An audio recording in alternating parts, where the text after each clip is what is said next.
Yes, karibu kwenye mzunguko burudani na mimi ni yule Sadigito. Leo tunakupa story moto ambayo imewaka mitandaoni kama moto wa kifuu. Diamond Platinum na Zuchu, kweli wameoana au ni kiki za kimahaba? Hebu tusikilize. Wiki hii kumeibuka tetesi kali mitandaoni kuwa star wa WCB Diamond Platinum amemuoa rasmi mrembo wa utaniua Zuchu, na sio maneno ya vijiweni tu. Shehe wa mkoa wa Dar es Salaam, Sheikh Waridi, alitajwa kuwa ndiye aliyefungisha ndoa hiyo kisiri miezi kadhaa iliyopita. Lakini mambo yaligeuka haraka. Sheikh mwenyewe amekana taarifa hizo, huku Mama Dangote, mama wa Diamond Platinum, aliibuka kusema mlitakaje?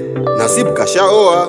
Sasa je, ni kweli ndoa imefungwa au huu ni mwendelezo wa burudani ya mahaba hadharani yenye ladha ya biashara? Tumewaona mara nyingi wakisafiri pamoja, wakienda shows pamoja, na hata video clip zao zina mahaba hadi kamera inacheka, lakini bado hawajai kuthibitisha kwa kinywa chao. Unadhani ndoa hii ni ya kweli au ni promo ya wimbo mpya?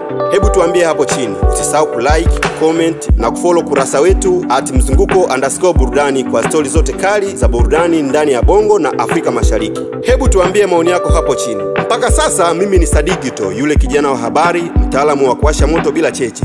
Lakini kumbuka, mzunguko wa burudani hauishi.